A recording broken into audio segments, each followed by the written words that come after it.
Welcome to our PayPal refund tutorial. Let's make your refund process simple and stress-free.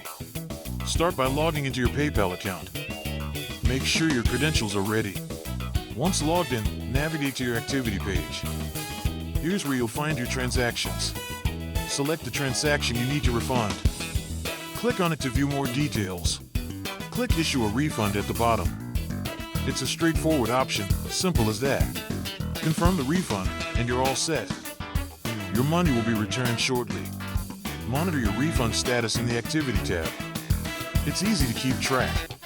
For any issues, visit PayPal's Help section for assistance. Remember, refunds usually take 3 to 5 business days to process. Patience pays off.